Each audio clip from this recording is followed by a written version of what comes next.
and a frightening reality check about the level of violent crime in Melbourne. Shoplifting, ram raids, home invasions and gang crime.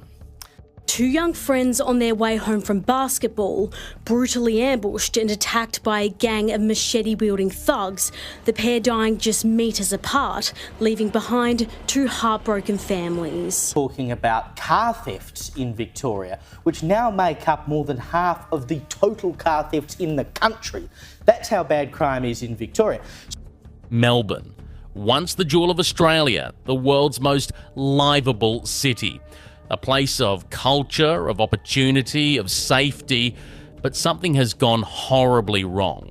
The city I grew up in, the city many of us loved, is being systematically dismantled. It's being turned into a shadow of its former self, a sprawling, congested, crime-ridden mess. And the worst part? This isn't an accident. This is deliberate. What if I told you that the people in charge, the ones who are supposed to be looking after our city, are the very ones orchestrating its downfall? That they're running a giant, unsustainable Ponzi scheme that benefits a select few, while the rest of us are left to deal with the consequences. The crumbling infrastructure, the terrifying crime wave, the soul-crushing cost of living. This isn't a conspiracy theory. This is the cold, hard reality of what's happening to Melbourne. And today, we're going to expose it all. We're going to show you how the dream of Melbourne is being turned into a living nightmare. And we're going to ask the question that the mainstream media is too terrified to ask. Who is profiting from the destruction of our city?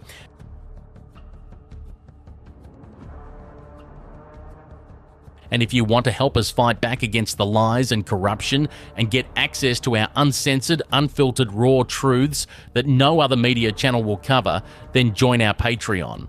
The link is in the description. We are the resistance and we need your help to keep exposing the truth. So how do you destroy a city? You start by cramming it with more people than it can possibly handle. Melbourne's population has exploded from 3.5 million at the turn of the century to over 5.5 million today. That's an extra 2 million people in less than 25 years. And the genius plan from our state government? To cram in another 3.5 million people by 2050, turning Melbourne into a mega city of 9 million. Think about that for a second. It took us 165 years to get to 3.5 million people. Now they want to do it all again in just 25 years. It's not just ambitious, it's insane. It's a population Ponzi scheme of epic proportions. And like all Ponzi schemes, it's destined to collapse, leaving a trail of destruction in its wake. And we're already seeing the cracks. The promise of a bigger, better Melbourne is a lie. What we're getting is a city that's bursting at the seams. A city where the dream of owning a home has been replaced by the reality of a shoebox apartment. The government's solution to the housing crisis they created? To build 20-story apartment towers in 50 different suburbs, turning our neighbourhoods into concrete jungles. This isn't about creating a more livable city. This is about enriching developers and the political elite who are in their pockets. They're selling off our city piece by piece to the highest bidder. And they're doing it at the expense of our quality of life, our safety, and our future. This is a localized problem, so you have to ask, well, what is going on specifically in Victoria that you have this level of crime? And what happens when you cram millions of people into a city without the jobs, without the infrastructure, and without any real hope for the future? You get crime.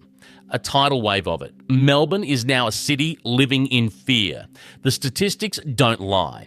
The overall crime rate has skyrocketed up over 13% in the last year alone, the highest it's been in nearly a decade. But it's the nature of the crime that is truly terrifying. This isn't just petty theft anymore. We're talking about gangs of youths armed with machetes, roaming our streets and shopping centres with impunity. We saw the horrific, brutal murder of two young boys, just 12 and 15 years old, in Cobblebank. set upon by a pack of 8 masked attackers with machetes while they were walking home from playing basketball. The community there is now, and I quote, too scared to go anywhere. Horrific machete attack that killed 2 young boys in the outer suburbs of western suburbs of Melbourne. Our shopping centres, places where families used to feel safe, have become battlegrounds. We've seen machete brawls at Broadmeadows Central, knife attacks at Chadstone, a man nearly losing his hand in an attack at Central Square. It's become so common that lockdowns are now a regular occurrence. This is not normal. This is not the Melbourne we know. And while the youth crime wave grabs the headlines with a small group of just 330 kids responsible for the bulk of the chaos, the problem is much deeper. Theft from cars is the fastest growing crime. Number plate theft is rampant, used by criminals to commit other offences, and retail theft has exploded, driven by the cost of living crisis that this government's policies have created. It's a perfect storm of desperation and lawlessness. People are locking their doors at night like they're living in a war zone. Home invasions are a constant threat. And the government, they're wringing their hands, passing tough new bail laws that are nothing more than a PR stunt while the city burns. They created this mess and they have absolutely no idea how to fix it. So with all these extra people, you'd think the economy would be booming, right? That we'd be a powerhouse of productivity, selling our goods and services to the world. Wrong. Melbourne has become a parasite, a giant economic sinkhole that is sucking the life out of the rest of the country. Here's how it works. Victoria's entire business model is to import people, who then need houses, roads, and hospitals. These new residents buy imported cars, imported TVs, and imported clothes. But what do we sell to the world in return? Not much. Our exports have barely grown in 20 years, while our imports have doubled. The result? A jaw-dropping trade deficit of over $90 billion a year. We're a state of consumers, not producers. And to fund this unsustainable lifestyle, we've become dependent on the charity of other states. In the last 2 years, Victoria has received a massive $7.5 billion boost in its GST payments, while states like Queensland and New South Wales have had their share cut. We're taking money from the productive parts of the country to fund our population Ponzi scheme. And even with this massive handout, the state is broke. We're drowning in a sea of debt, over $167 billion and rising. We're spending $21 million a day just on interest payments. That's money that could be going to schools, to hospitals, to fixing our pothole-ridden roads. But instead it's being flushed down the toilet to service the debt from a decade of reckless spending on infrastructure projects that are always over budget, always late, and never seem to fix the problems they were designed to solve. Take the outer suburbs, like Melton and Bacchus Marsh. They've seen explosive population growth, but they're still running on old-fashioned diesel trains. 120,000 residents in these areas have no public transport within a 10-minute walk of their home.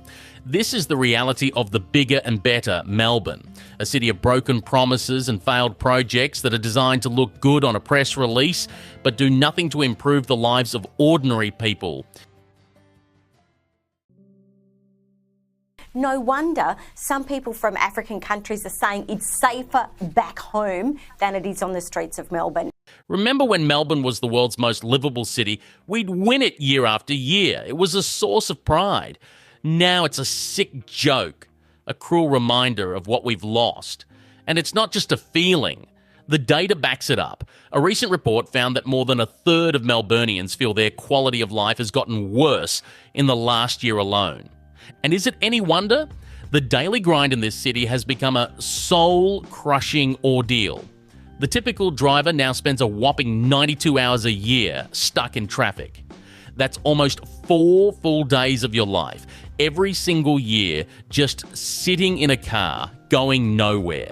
Our roads are a permanent car park, our trains are crammed like cattle cars, and our once charming suburbs are being bulldozed to make way for soulless, high-rise slums.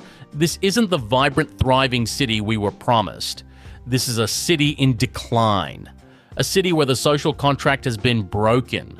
The government has chosen to prioritise endless growth over the well-being of its citizens. They've sold us out. They've traded our quality of life for a handful of developer donations and a few extra points on the GDP figures. They've created a city where people are isolated, where communities are fractured, and where the simple joys of life are being squeezed out by the relentless pressure of a city that is growing too fast, in all the wrong ways. This isn't progress. This is a deliberate act of cultural and social vandalism. They have stolen our city from us, and they've left us with nothing but the bill. So there you have it. The deliberate destruction of Melbourne. A population Ponzi scheme that's bursting at the seams. A crime wave that has turned our streets into a playground for violent thugs. An economic model that has turned us into a nation of parasites. And a quality of life that is in free fall. This is not the future we chose. This is the future that has been forced upon us by a political class that is either too incompetent or too corrupt to care. They are sacrificing our city on the altar of endless growth, and they are gambling with our future. It's time to wake up. It's time to say, enough is enough. We need to demand a government that puts the people of this city first. A government that has a real plan for the future, not just a plan to cram in as many people as possible and hope for the best. A government that understands that a city is more than just a collection of buildings. It's a community. It's a home, and it's worth fighting for. Don't let them tell you that this is inevitable. It's not. This is a choice, and we can choose a different path.